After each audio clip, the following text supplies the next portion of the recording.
Welcome to the GMS Magazine podcast. This is a podcast all about role-playing games, board games, and the people who make them. Sometimes also the people who play them. And I happen to be one of your co-hosts. I am Paco Garcia. And this is Chris from gmsmagazine. Before we start, I need you to explain this to me. So I am showing a photo that I found on TikTok, and it is Paco's face superimposed on a picture of Jesus with the "Welcome to the new church I have created." I saw that and I'm like, well, that's going to be a conversation starter. Okay. This is nothing to do with role-playing games, and my humans who happen to be Christians, I am sorry, prepared to be offended. Okay, this is what happens. Right now there is a spike in right-wing activism within Spain, and stupidly enough, we still have some laws against blasphemy. So you can be literally taken to jail for offending religious sensibilities. Which for me is like the most anathema thing on the planet. On New Year's Eve, there was this absolutely hilarious TV presenter. She's a comedian called Lala Chus, and as part of her routine sort of thing, she came out with a picture of a cow, which is the mascot of a very, very long-standing quiz show in Spain called Grand Prix,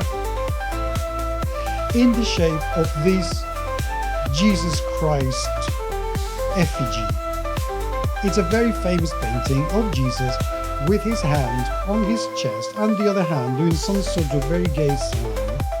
And instead of having the Jesus's picture is this cow's mascot. There is an organization called Christian Solicitors, and they pretend to be a free speech kind of, religious, my religion. And they have sued her for offending religious sensibilities. Oh.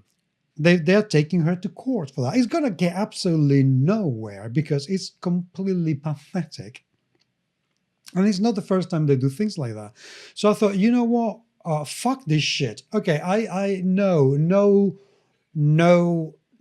Everyone should be able to worship whatever religion they want in whatever shape they want. And if I want to worship a little cow because it reminds me of Jesus and it's kind of my religion, I should be able to do it. So what I did was to take my face in a kind of very weird and deranged expression, put it on top of the same picture that she's done it, and put it in TikTok. So that is what you were showing. The funkiest thing about this is that this organization has not prosecuted the people who put Taylor Swift's face on the same picture. Of course.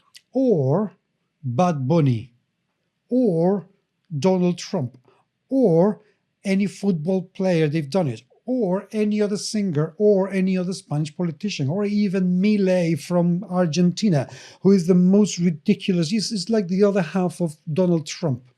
One is a fake blonde and the other one is a fake brunette. But that's basically how they go.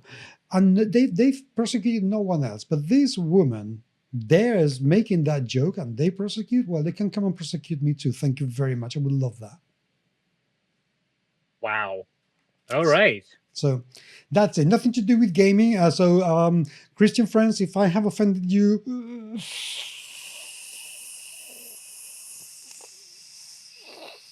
as someone speaking of who was offended, recent news. I thought we were going to jump on this, we have to get on this right now, but we decided to wait until the Monday to let things boil over here. But obviously in gaming news, what most people are talking about, it's kind of unavoidable. Yeah. Evil Genius Games' founder, Dave Scott, has decided, a couple weeks ago, there was a report we might have mentioned in a previous episode where he was trying to take down critical review. Specifically, he was trying to suppress the sharing of the now infamous journalistic article on N-World. I want to placate this thing. I'm not necessarily endorsing N-World. Sometimes their journalistic investigations and journalistic ethics have been under question, but in this case, they did a pretty damn good job in vetting and verifying everything, and they had a lot of good information about the rise and fall of Evil Genius Games, and then has doubled down a few months later with an article that was criticizing what was considered to be a dishonest take on their stance regarding Web3 and crypto and artificial intelligence. Dave Scott had attempted to get people who were still sharing this now 1-year-old article. And of course, those people then shared the fact that they were asked. Not long after that, a very badly worded cease and desist letter was sent to Morris of N-World, the founder of N-World, to take down the article entirely. This did not go well. What is called the Streisand effect. I mentioned this last week, I think.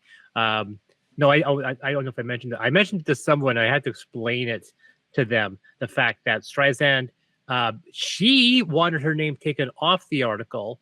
Her agent, who became the lawyer, interpreted that to believe they wanted the picture taken down. This image that had been downloaded 6 times, 3 times by the lawyer, became one of the most widely viewed picture on the internet that year because of the news that broke out. That's the Streisand effect. So as a result, a lot of people got to see, and a lot more traffic flooded to this 1-year-old article.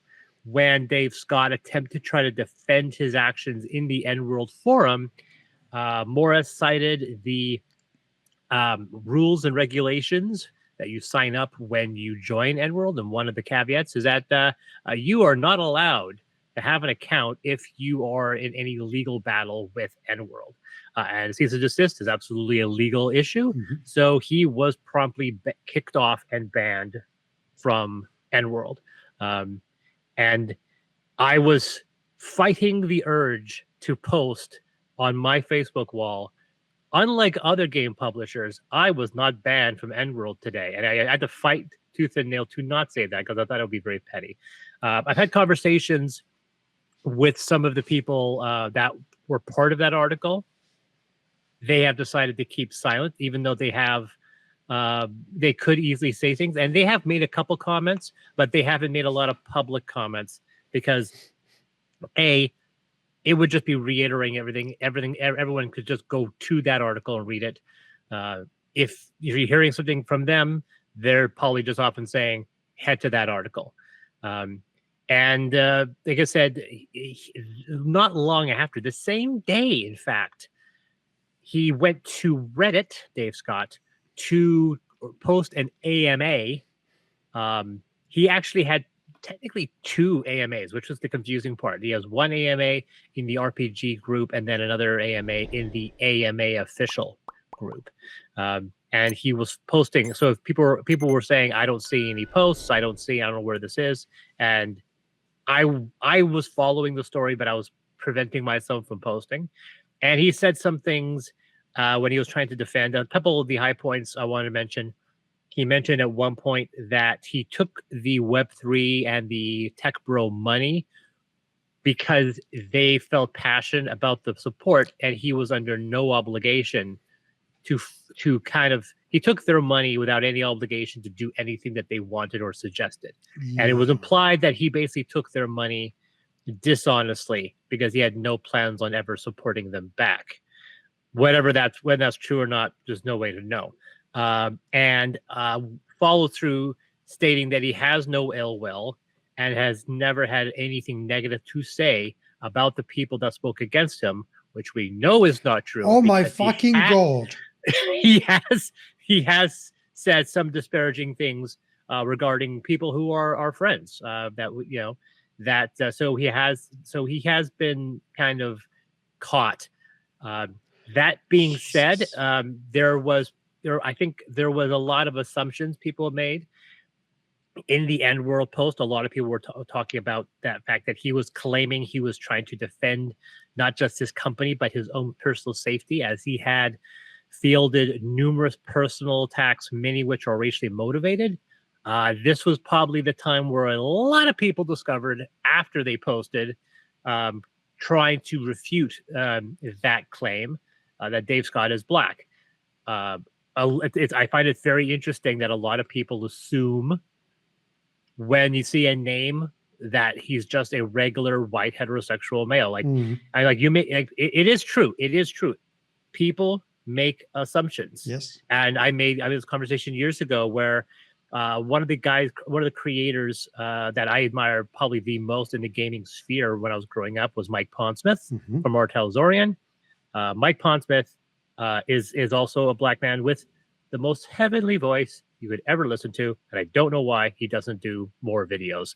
I didn't know, like, that's Mike Pondsmith as he walked on stage, this giant man, and his deep voice came over. I'm like, why are you not the voice of CNN? But he is like, so I was like that. I was like, that's, but the thing is, it doesn't matter. Like I said, Mike Pondsmith, his reputation, I was always a big fan of Mike Pondsmith. It doesn't matter. So when people see the name Dave Scott, it's like, and I'll make an inappropriate joke. It's not like he had a name that people would say, "Oh, that's absolutely." No, but I think, to be perfectly honest, I think it's very fair that, considering that this is very much a white-dominated industry, I think is understandable, because I made the same assumption that he was a white man. Yeah. Until I was told, no, he's a black man. So, okay, fine, fair enough, but I had no idea. And like any other human being on the planet, we go to the bare minimum when we don't know people. So I assumed that he was a white man, but he isn't. He's black, and so I'm willing to assume that, yes, that's the moment. I think it's safe to say, like, yeah, it's entirely possible, especially in this community, when people look at a target they want to go after, and they feel to the fire, especially on Enworld forums. The moment they find out who he is, then at that point, someone is going to make a racist attack. He had mentioned about personal threats and so forth. I would wager a guess, like, once again, once you stir up a mob, and a mob is it's a mob, it's a mass of thousands of people with a singular shared interest, but that could be the only shared interest. And it's one of those situations where you will end up getting people that you don't want to be on your side, also on your side.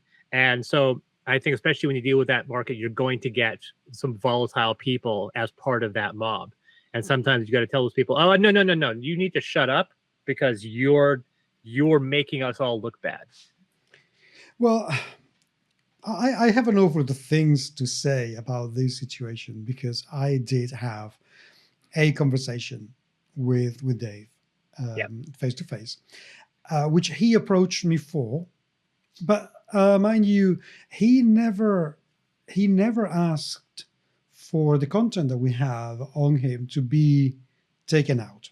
So I'm going to be as fair as I possibly can on this, considering that this guy has really literally lied to my face. But we'll go into that in a second.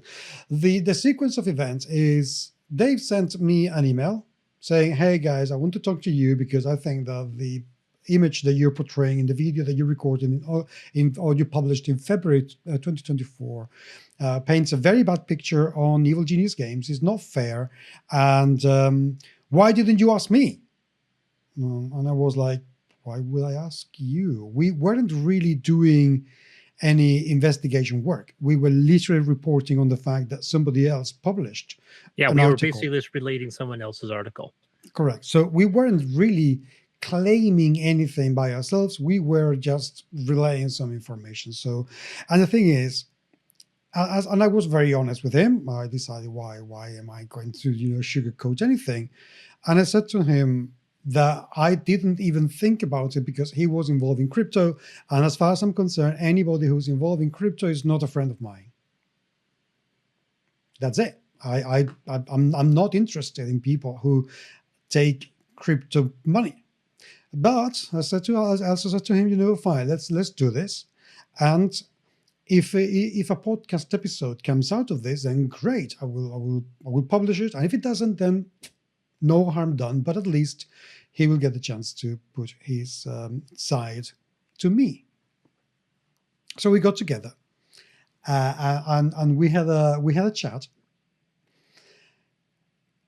During that conversation, he literally agreed with me that crypto is a scam. And Chris, you can, if I'm misrepresenting anything, because you've seen that conversation, if I'm misrepresenting anything, or if I'm saying something that's not accurate because of time and my old age, please do let me know. But he literally said, I said to him, crypto's a scam. And he said, well, I said, look, this is a scam. I said, well, yeah, it's a scam.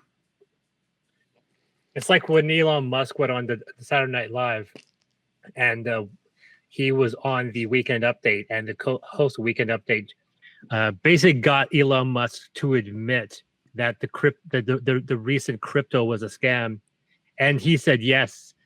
He kind of blabbed out yes, and then the next day, the value of that crypto tanked. It's so volatile. It is so volatile. Well, exactly. I mean, it's a scam, and scams are alive tomorrow and then dead the day after. So it's a scam. One thing I find interesting is that one of the things he did talk about was their release schedule, and he talked about, and people have talked about the fact that, unlike a lot of other aspects in the industry, which is pushing still for more analog, despite the fact that Fantasy Grounds and we have VTT and other, almost every Kickstarter is really pushing the physical books. Mm-hmm. Every Kickstarter that succeeds is pushing physical books.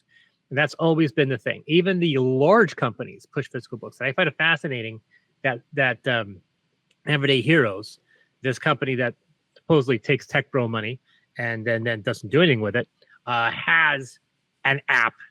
They have a subscription service called Sidekick. It's not a Patreon. It's an entirely self-enclosed system called Sidekick. And every month you get stuff, adventures, tokens, maps, and so forth. Every month has a theme. Right now, this month is the Galactic release. They have an adventure. They put on an adventure every month. This one's called Take Us to Your Leader. Next month, February, is the Super Spy release. They have one called High Heaven, new token set, new maps, and other bonus features. Post-apocalyptic for March, Roaring 20s for April. That's what they have so far. They are still behind the release on several products. They have Intergalactic Heroes still due to come out. No release date on that. Return to the Living Dead cinematic adventure, and the long-awaited and heavily delayed, I might add, Kong and Pacific Rim Adventure Pass. These are from the original or the second campaign from 2.5 years ago that they have not had a chance to release yet. But if you want to get most of these things, they want you to subscribe to their Sidekick program /app. They're the only ones, to my knowledge, in the gaming sphere that has spent the effort to move into that sphere, to my knowledge. So that's something that he was more interested in talking about that. In the AMA, he admits that he is not perfect. That is one thing I will say. They are heavily delayed in their Everyday Arcana, which is their Arcana on Earth, because almost everything that's going on with their version is trying to mimic D20 Modern. There was an Urban Arcana book for D20 Modern, so there's going to be one called Everyday Arcana. When the time that comes out, I don't know. And there's been talk about, he didn't talk about the situation going on, that's still technically pending, the lawsuit between them and Netflix over the pulled game based off of Rebel Moon. I thought they had reached an agreement on that. Okay, maybe they have. I didn't have. I thought they, if I remember correctly, they've told me that they. I'll correct my statement and say he did not talk about it. I think he, when I spoke with him, he did mention that they had reached an agreement, but that he was not allowed to discuss what NDA, terms were. Yeah, which I thought, okay, that's fair enough. And we have one. Sorry, guys. So, and I think he did assure me that people who work on it have been paid. Yeah. We have one Web3 investor, he commented, and they have never pressured us to use the technology. That was my interest. They invested because they were huge fans of D&D and liked what we were doing. If that was a situation, the funny thing is that there are lots of places to get investment and a lot of places to invest. It's very strange that these are all funding Web3 heroes and not necessarily going after Wizards of the Coast. Okay. No, I don't think it's strange at all, and I think it makes perfect sense, to be perfectly Well, I'm being honest. ironic when I say that, so Yeah, go yeah. on, please. No, I think it makes perfect sense. Crypto is not just volatile; it's going to go away. I mean, crypto. I don't think there is a crypto company alive today that's going to be alive in 5 years' time. So I wouldn't be surprised if these people who want to invest in companies like Dave's, they're doing it knowing that if they lose the money, well, so whatever, I'm going to make some more in the next few days, so to speak. But if my company goes under and Evil Genius Games delivers, I am going to have a means of income because of the royalties or the dividends that this investment is going to yield over the next however many years. So it's a means to guarantee that, it's an investment. It's just another investment. I think it's a completely stupid investment because investing in a role-playing game company is like dangerous. I mean, crypto is volatile, but RPG companies only a little bit less volatile than crypto. They come and go like, soap bubbles. So I understand why he would go for them. These are companies run by big, massive nerds with more money, obviously, than sense. And they are willing to give this guy $500,000, $1 million, whatever they give them. I don't know how much. And that's why and how he's surviving. But I don't think that there is a way on earth that he will be able to give back that amount of money ever. Well, considering, like I said, now I do know, like we talked about how much of their staff left a year ago, and we're friends with many of them. Some of the people that spoke during that time period, I won't necessarily mention names, still have a freelance relationship with them. So like they spoke around the same time as everyone else did, but they still technically have freelance contracts. And so I actually have people on my friends list that are still actively involved with them. Yep. They've spoken about the fact that they're not necessarily comfortable with the relationship, but that's still a relationship. And the other thing I also want to bring up was one post when he talked about his justification and so forth. We asked for a takedown because I felt the article was inaccurate and one-sided, and has led to a lot of harmful behavior. I didn't realize that Calculus Bear, who was the person that originally broke the story, that he was approached to take down his article, asked him, and he said, no, thanks. I replied, thank you for considering it. But of course, Calculus Bear still shared it. Perhaps that article has led to a lot of damaging behavior. For example, we tried to run a context to giveaway VTT licenses. 60 people raised their hands. Someone harassed them for joining the contest, said it was a scam, which it was not. We did 3 of these already, and then downvoted these people into oblivion. It was unfair to the people who just wanted a free VTT license, and then the death threats were the straw that broke the camel's back for me. I've never received death threats in my life, and I once saw a KKK cross burned on my high school's lawn. This is where I decided this needed to end. I don't know whether or not these are connected. Obviously, I think he is conflating several different incidents. No, I do not believe that his other articles are more accurate. His claims that we are doubling down on blockchain when we have never used the technology, don't plan to use the technology, and have said so multiple occasions. He would have asked for a quote or offered me to clarify, but he didn't. Regarding my statement of former employees, I have nothing bad to say about anyone who worked for me, and I am sorry if they had a bad experience working for me. I've worked for bosses I don't like, and I wouldn't wish that on anyone, but I worked really hard to change the work culture. We hired an HR consultant. We build missions and values, and we live by them every day. Last year was a great year for the staff, and I only hope to continue to improve.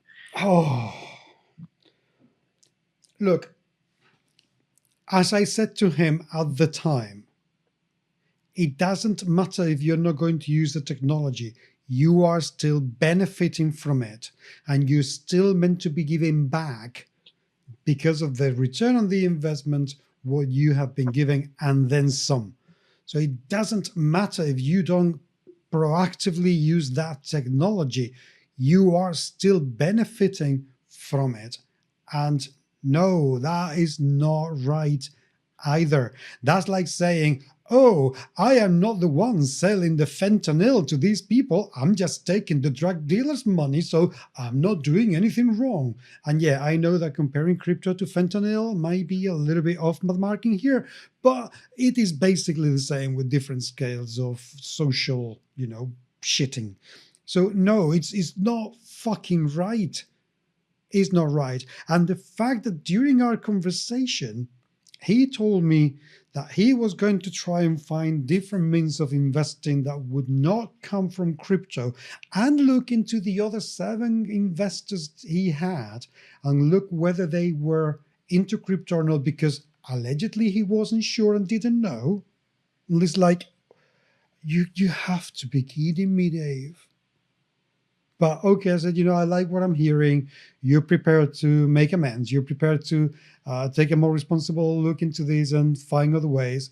Fine, that sounds very good to me, and I hope that this is true, and I hear good things in the future, and I didn't. I really have not. And that he doesn't say bad things about people. Yeah, we know that. Oh my God. Oh my God, because he did mention specifically 2 human beings that are very dear to me, and he didn't have a single good word to say about either of them, specifically one that I admire greatly, and I have a great relationship with. So,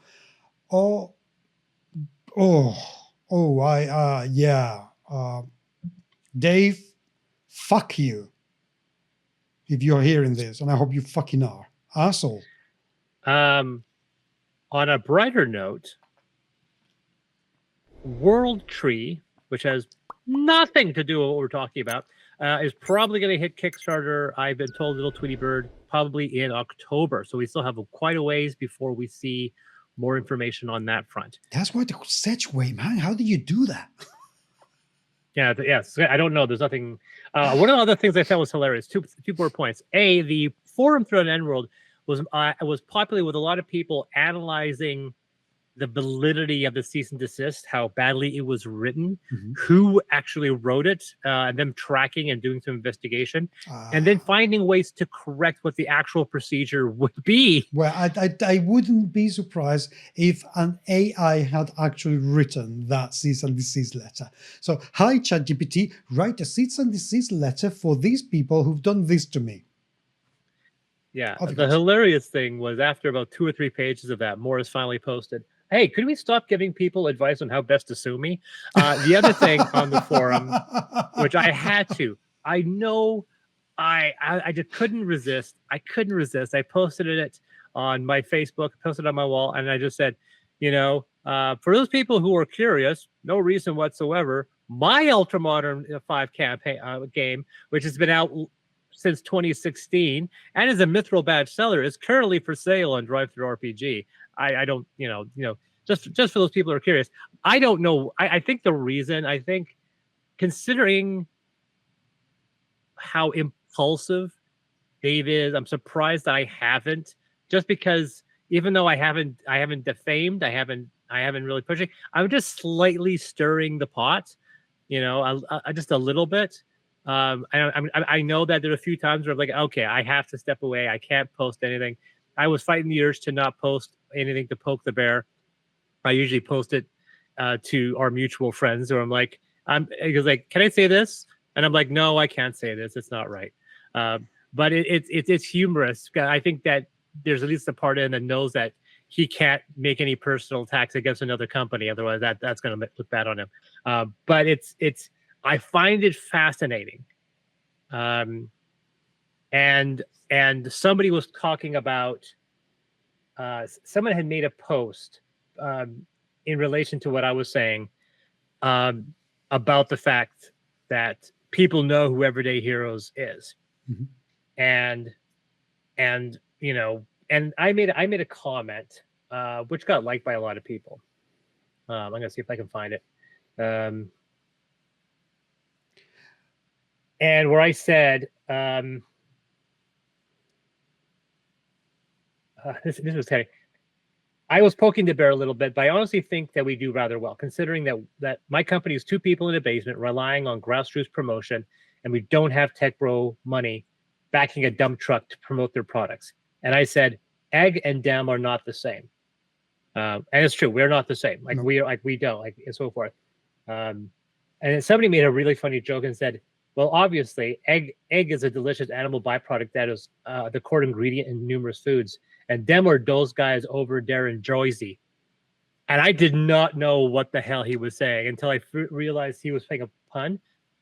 Evil Genius Games is egg, and egg is a delicious animal byproduct. And dem is a New York, New Jersey slang for them guys over there. Them guys over there. So he was making them or those guys over there in Jersey. He was making fun of both of our names, and I couldn't believe that I didn't see that joke there. So. I would have seen it either.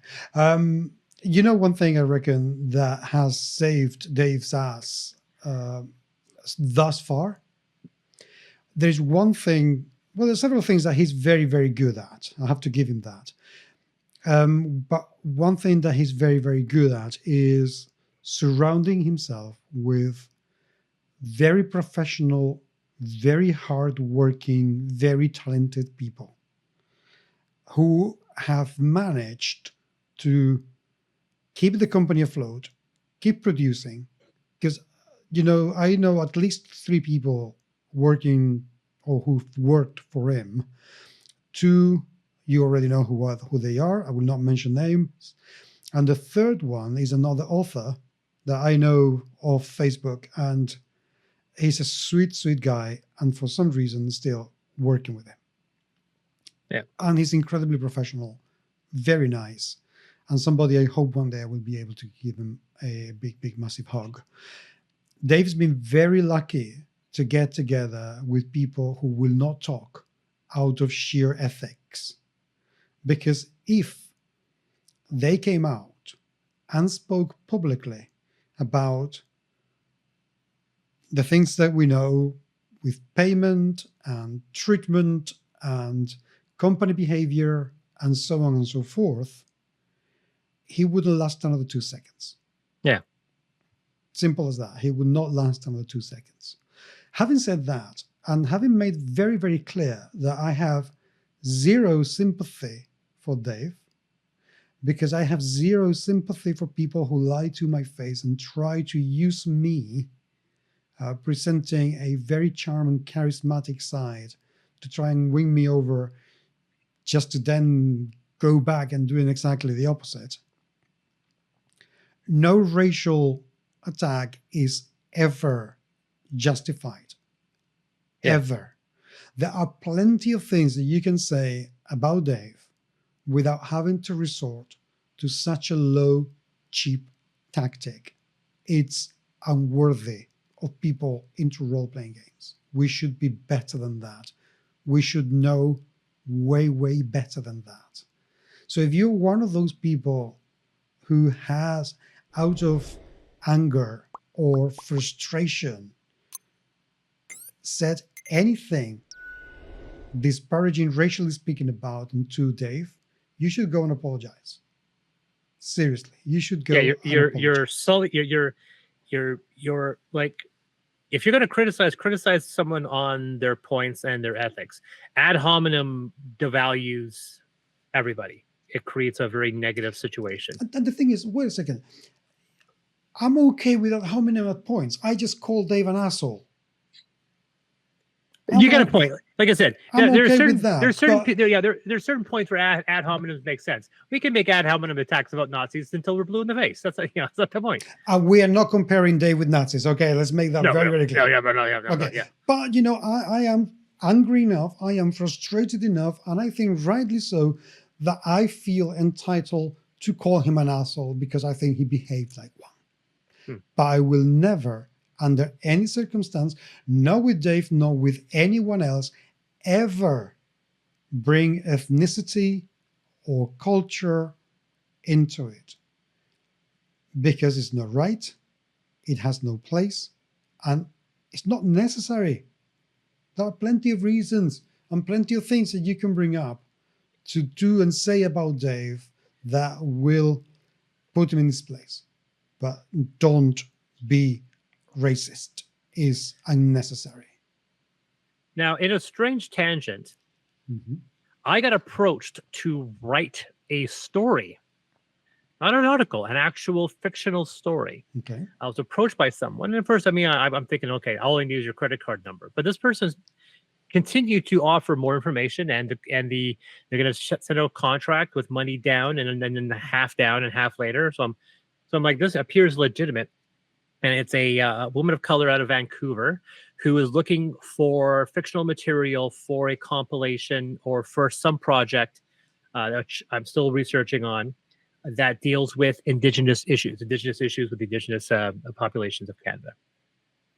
And whenever I say how much I love my country and I love being Canadian, that is with a giant asterisk that I don't think there's a group of people that have been treated worse in the last 60 years than Indigenous peoples in Canada. When someone says, "Oh, about this," I go, "You have no idea." Like, we're talking mass graves at residential schools, like the controversies and the horrific treatment of ecological stuff. So I was approached to write a story that was involving the contamination of Indigenous water tables by corporate industry. And I had a couple of ideas. There was a pitch saying that, I want the main character to be Indigenous, obviously, a mother, either a young adult or a mother. And it has to involve a fictitious reservation, fictitious situation, but speak of these issues. And I sent her 2 articles. One was Walking the Red Road, which is about a friend of mine, an Indigenous individual who runs a halfway house. Another one which dealt with PTSD rehabilitation for Canadian soldiers. And she really liked those and said, I really want you for the job. And so I pitched her, like, I have an idea. And it does the allegory thing where it's not just somebody lecturing the camera for 5,000 words. And I go, but before we proceed, I said to this is me verbatim. Clearly, you can tell that I'm white. Mm-hmm. And I was just like, I am not only just white, I am European first generation immigrant white. My parents got off the boat not speaking English. That's how European and non-Indigenous I have. I am so European. My parents can track their lineage back to Vasco da Gama. So I not only have a history of being white, I have a history of being white and an asshole to native populations that go back centuries. I didn't want to say anything, but yeah, he wasn't all that nice.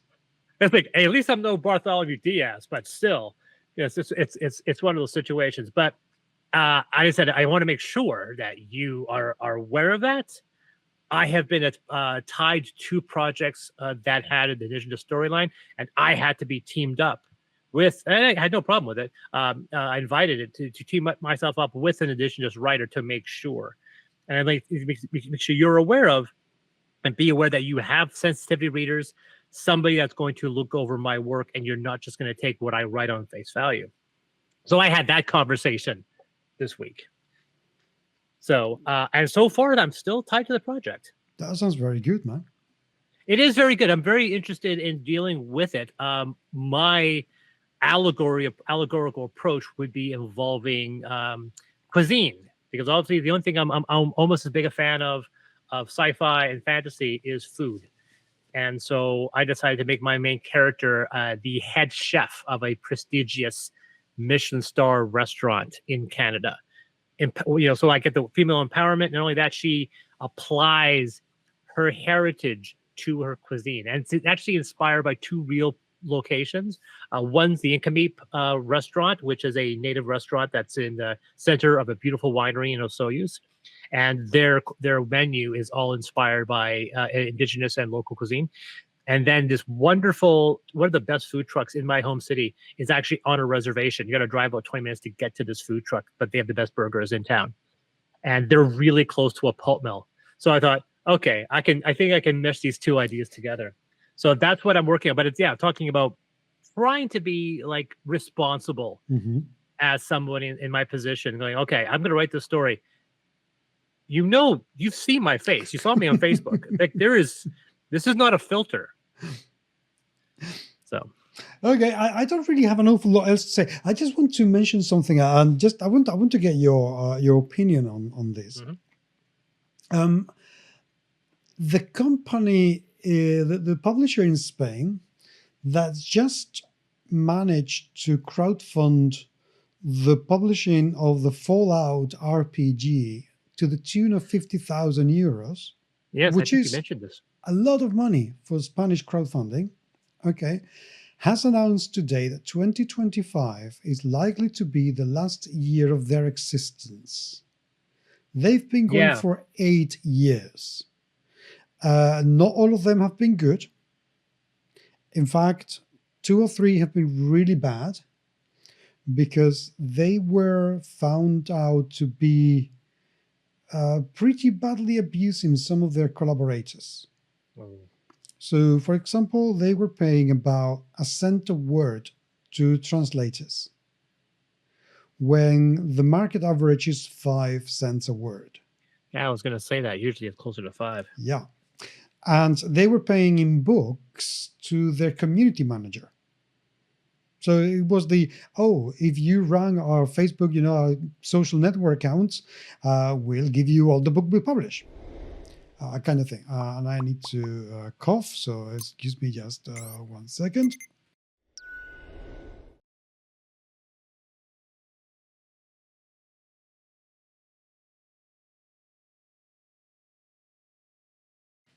Apologies, human. And yet, they came back. They do have another game called Colossal, which I swear, if they don't release it, I am going to go mental, because the people who wrote Colossal are insanely nice guys, really, really nice people, and I don't want anything bad to happen to them. So I'm going to go ballistic if that is the case. But I am like, okay, how can you do that? Secondly, I wonder how Chris from Modiphius has felt at the time. And I just don't get it. But I hate the fact that they have taken this product line that people obviously are very invested and enthusiastic about, and suddenly they have a contract that is going to last for a few years, unless them going out of business also breaks the contract, and they're not going to continue publishing the rest of the supplements that are there for Fallout and supporting the people who've given them the money. It's like, I really, really hate that so much. What do you think? It sucks when the moment. This is one of the reasons why this is kind of the off topic. Why, despite numerous people have approached me asking why I don't, and my own attempts to try to secure franchises, why I have yet to secure any IPs. I've been in this business since 2008. I've published a lot of things that skirt copyright by being thematically similar. I do that stuff all the time, but I've never actively managed to get into a serious conversation with anybody regarding their IP. And I have gone after some pretty obscure properties and without any headway. And for me, this is one of those, when you mentioned like, oh, this company may be folding up business despite these investments and their successes, and they do the Fallout RPG, and I'm like, that is one of those issues. This was actually one of, when we were talking at the beginning, like years ago, talking about Everyday Heroes and Evil Genius. I wasn't necessarily poo-pooing their game system or their main core. I was trying to figure out how in the world their investments would be high enough for them to secure 6 IPs simultaneously and then publish them as adventures. IPs are expensive enough. And then to just put one as an adventure and have it such a well-known IP as stuff like Pacific Rim and Kong, I was just like, where the hell did they get that money to be so flagrant with a major IP? I would take Kong Skull Island and make a full legendary role-playing game. I would make an entire book, but here it was an afterthought as an adventure. And I was like, how do they do that? So whenever I think about that, and then there's also, when you're big and you have Fallout, you start employing other people, but there's so short returns and small returns in the role-playing industry that whenever I see a company, unless they're big, they're Cobalt or they're Mongoose, that can have a staff of 12, 14, 15 people, there's always going to be a situation where suddenly you have to start employing these people, and then some people end up having to get the short stick. Like, well, we need your services, but we can only pay a penny a word. And I'm in that same context where I have people who work for me that I have found other ways to try to compensate them in the best way possible. Sometimes it's just they get books. Sometimes, I have had people who publish adventures under my label, and they get 100% of the return. I didn't pay them for their writing. Mm-hmm. But I did the layout, I did the artwork, I released it under their name, and then they get one. And so there are ways to do it, but it's tricky. Like, right now with our crackers, for example, I'm having to bring someone as a commissioned salesman to sell our crackers across the province, because that's something I can't do. But I can't just pay them $25 an hour and have them on full time. I have to put them on commission. Okay, well, there's several things about that as far as I'm concerned, or from my point of view. Firstly, I think it's okay to cooperate with people. And I think it depends an awful lot on what you expect and demand from them. So, for example, with your salesman person, I would say, okay, it would be a lot better if you were paying them. But if they want to do it, that's absolutely fine, as long as you don't expect from them what you would expect from somebody that you are paying a salary. So if at some point they want to spend a month away on holiday without working, you would have absolutely zero to say about that, because you are not paying them. Exactly the same. You can have a whole army of 10,000 people selling your crackers on the same conditions. And none of them will be able to say, no, I want to be exclusive, because what the hell? So I think there are ways where you can do that, but I don't think it is fair, because at the end of the day, a salesman can get some return out of it. Mm-hmm. The people who wrote your adventures will get the return out of it. But somebody who runs social networks, they're not going to get any money out of that. And to pay them in books sucks. Yeah. It just sucks. So it's not, I don't think it is comparable. Getting a penny a word, it's okay if you tell me, because this is a charity thing, or we are not going to make any money out of it.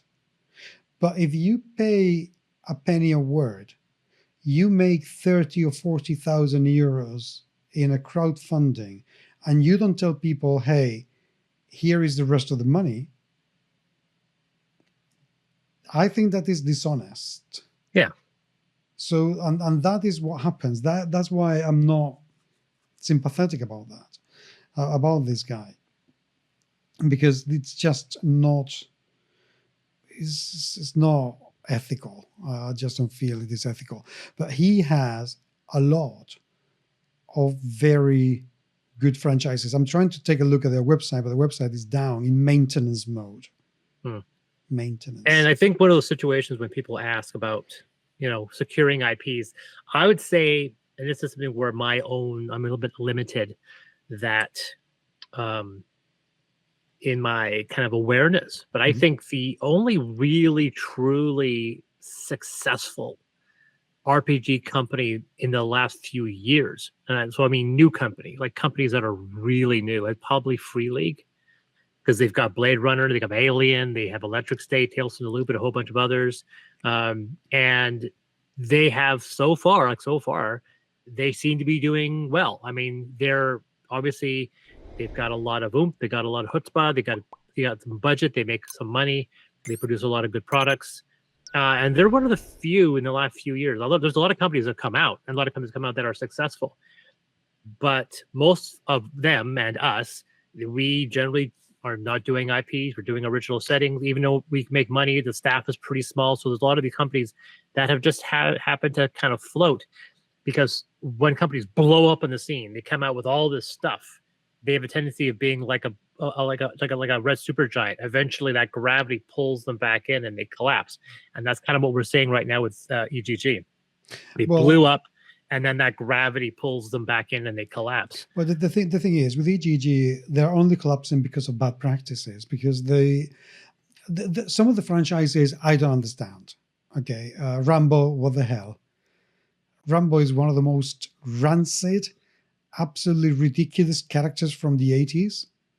And I only can think of one type of people who would want to be Rambo. I'm just trying to figure out how you make that into an adventure, but I don't read those books. So, but things like Pacific Rim, that should have been pretty huge. Mm-hmm. Should have been.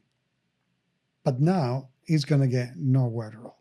I think Modiphius and Free League are the only two companies that have managed to do really good franchises. Cubicle 7 used to be big on franchises a few years ago when they had Supernatural, they had Primeval, and they did. Yeah, Modiphius, so definitely, because I guess they would be technically a bit new, because they were founded in 2012. I thought Modiphius was older, so I'll probably I would put Modiphius in that same category. Thank you. Yeah, they're both the kings. And there is one thing that, I mean, I don't know anybody pretty much from Free League, so I cannot say this, but I'm going to venture saying this because I don't feel there is any other way that you can get licenses. You have to be well connected, you have to appear to be very professional, and above all, you need to be the hell of a nice guy. Well, the fact that Free League got Andrew Gasca to be the lead writer, that would be like getting Gene Roddenberry to write your Star Trek role-playing game. It's kind of insane that they would get him. And by the way, I said I was thinking of trying to get an interview person soon, because I know we were booked to doing the topic about EGG today. But I do know I want to get Andrew Gasca.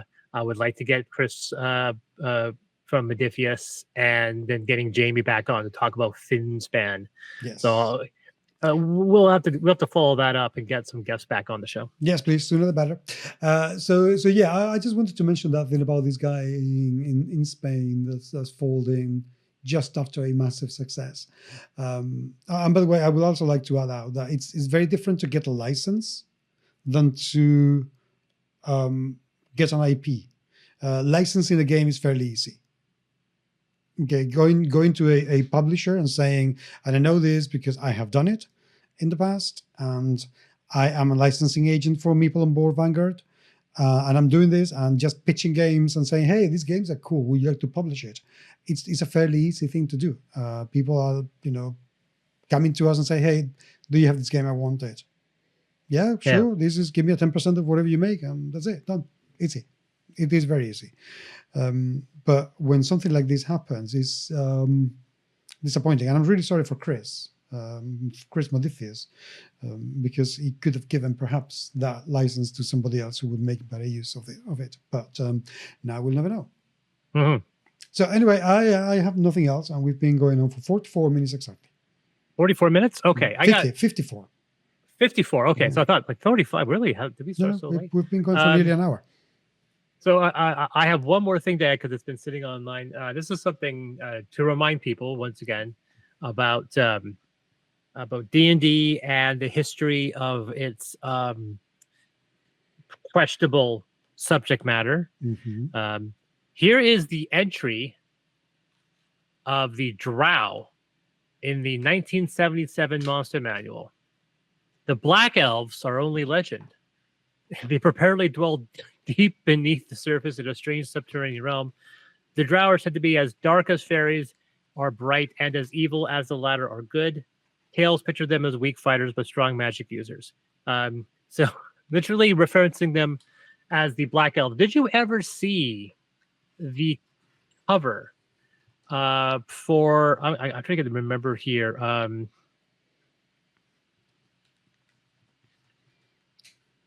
It's a classic adventure called Queen of the Spiders. Have you heard of this one?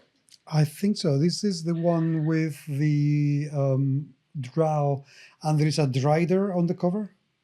No, it's not a drider on the cover. So it's I will bet you $5 that if I go through my collection, it might still be there. I don't know what the quality is going to be, but it's definitely. I never ran through the adventure. It is Queen of Spiders is actually, I think it's a compilation. It's of 6 or 7 previously. Anytime you ever saw the big book modules, they were often compilations of previous adventures. Because back in the old days, they actually would release a series of adventures that were connected. And so they would be like E1, E2, E3, E4, and sometimes they would actually have the chapter. I actually have a bunch of these. Dragonlance is probably the most famous one, where there were 12 Dragonlance adventures. Queen of Spiders is a compilation of 7 adventures that form this integrated campaign. It's the World of Greyhawk, and it is I've picked at it, but I have never used it in its completion. But I found it once again interesting. Someone was sharing the cover of this adventure. Now, when you are 16 or 17 years old, this cover is incredibly arousing. But you look at it now, it is so clearly rooted in African mythology and African culture. You basically have a bunch of some people. It's 2 ogres in the background and a woman with a kind of spider-themed headdress and in a bathing suit, a spider-themed bathing suit, sitting on a throne with a mind flayer in the background and 2 other drow women in the foreground. Now, these are not some of the later design drow. Even the later drow made them like night, like black. These are not. These are just African Americans. Like you don't even have ears. Like you can't even see ears in them. So someone just like, okay, just draw some African queen mythology relating to spider stuff, and we'll put that in the cover. And I look at it now, I'm like, oh, I remember being very turned on by this cover. And I looked at it like, wow. Well, we do change. What I don't understand about this is, why are people so hell-bent on denying the racial influence of the drow? Why? Yeah. I just don't understand. And I get that people feel kind of invalidated because they don't want to be perceived like being racist because they still like something that they liked when they were 16 years old, which is fair enough. I still like Dark Sun, but I acknowledge all the problems that come with that setting. So that is what I don't understand. Why is it so hard for people to just admit that, this thing is misguided, this thing is racist as shit? I'm just going to enjoy it for what it is, just admitting what it is and trying not to be hurtful to anybody when I'm running these games. That's it. It's all it takes. It's all it takes. But denying it is a bit, why are you even trying? I just don't get that. I really, truly don't understand it. I know also, just before we close up, we haven't spoken about the Diamond comic distribution collapse. Oh.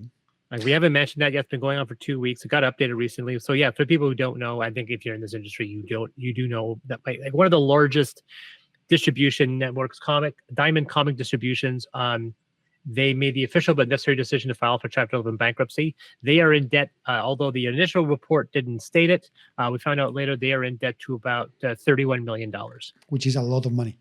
which is a lot of money. I would love to have just the 1 million. To be honest, that would set me off forever. I don't want any debt. I don't want any debt. No. I mean, I million. would just like the 1 I know. million to have it in my bank account for me to buy games with it.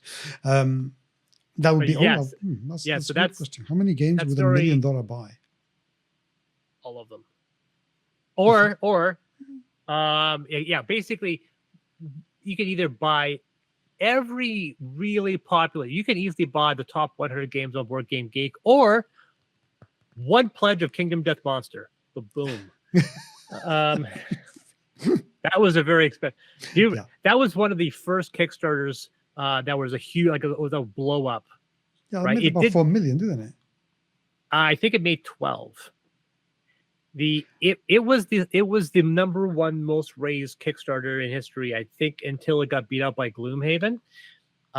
It did not have the most number of backers. Mm-hmm. That was still Exploding Kittens, I think, which I do believe had the most number of backers, but did not have the most. Kingdom Death Monster held the record for quite a few years, and then it's been broken continuously. And I think Frosthaven might still hold the record. I don't know yet, but I think Frosthaven might still hold the record. More than Cosmere? The Brandon Sanderson one? Oh, no. I'm just talking about Board Games. Oh, Board Games, sorry. Yes. Okay. No. When it comes to the most successful Kickstarter, period, Brandon Sanderson killed everybody. Yeah. No. I don't think anyone's going to be touching that for us, unless Brandon Sanderson breaks it. Well, yes. Oh, but that is it for me. And Dark Horse Comics has dropped Neil Gaiman. Really? Yep. They're not going to publish any more work by Neil Gaiman. I have to imagine that was coming. The very scathing article that I think who was it that published it? I don't know if it's Variety or someone else that got published. I think almost a week and a half ago. Mm-hmm. Very scathing, very disturbing, and I imagine that this is his cancel. This is his moment, which is so disappointing. And there's a great video I definitely recommend to people that talks about how publicly credited feminists, male feminists, can sometimes be the most toxic, especially when they champion their feminism as a shield. It ends up being more a mask. And obviously the two big examples have been Neil Gaiman and Joss Whedon. Two, well, on the surface appear to be very progressive leftists and feminists that have turned out to be anything but. We've had recently, and I will finish with this story because we've gone over an hour now, but we had recently this controversy in Spain about this politician called Errejón, who has been a left party spokesperson. He's been in Parliament. He's held a seat in Parliament for a while, and he's recently been accused of multiple counts of sexual assault and sexual abuse. And somebody said to me, and I agree with that, be careful, because this is something else that I've seen even in role-playing games. Every single time that a cisgender heterosexual male has championed any initiative to be inclusive to women, it has turned up that they were there just to make women feel safe, so they could later on make their move and approach women inappropriately. So it doesn't matter if the person in front of you is nice and charming and is saying the right things. And I'm sorry to say it this way, but if you have in front of you a cisgender, heterosexual, white man or black man or any man championing safe spaces for women or for the LGBTQI plus community, for any marginalized community, approach with optimism and suspicion all at the same time, because you never know, and you have to be double aware, because they will try to lower your defenses. That is what predators do. Do not trust white, heterosexual, cisgender men. I am so sorry, but That's okay. We are entirely trustworthy. Untrustworthy. If someone was to say, "Hey, Chris, do you want to be a if I publish something, some great work that was being championed by feminists," and Chris was like, "Do you want to be a spokesperson?" I'm like, "No," because I try, but I'm trying from a standpoint of sin that I'm trying to overcome. It's one of those situations where I am so happy. There's the upside of being old is that there's no physical evidence of all the crap that I did when I was a teenager and in my 20s. And so I am very often and sometimes making amends for stuff that only I know about. And it's one of those situations where it's I am fully aware as someone that's trying to promote these values that I am an outsider looking in, and I will never be the spokesperson that could be with someone who's in that fight. Yeah, I think that all I can do is be that supporter, be that person. But I will never in my life ever be a spokesman for that sort of thing. I think that is a very wise. As a journalist in Spain who got under some serious hot water for saying this, but she's completely right. All men are potentially rapists. And you have to treat us like that. All unknown people, you have to treat us like that. Because it is true. Potentially, we're all rapists. And you have no way of knowing until it's too late. So be careful. You just have to be careful. That's it. Yeah, that's all I have to say. So I'm done. I don't have anything else to talk about. And I want to go and try to open this thing, which I can't for the life of me. I don't know if this is going to focus. I don't know. This is a die. Oh. That was sent to me from Japan. But I cannot open this thing. Is it supposed to be opened? Yeah, because you're meant to spin it. You're meant to spin this thing, and that becomes the die. So anyway, that's it from me. Human beings of this Earth planet, thank you very much indeed for being with us today. Please do send us your comments, and please leave a comment in Spotify, which I know is a horrible platform, and we all hate it, but it's the platform with most number of listeners, and we want to be found so everybody knows about the podcast. Leave a comment, leave 5-star reviews, which are always so super welcome indeed. And say hello. podcast@gmsmagazine.com is our email. I am on Blue Sky. Please find me there. All links are in the show notes. I'm still on Twitter, even though I'm just posting automated messages, basically saying also that trans women are women, trans men are men, non-binary people exist, and trans rights are human rights. Copy paste everything you said. This is Chris from TSX Machina. Thank you so much for that app suggestion. Facebook Purity. I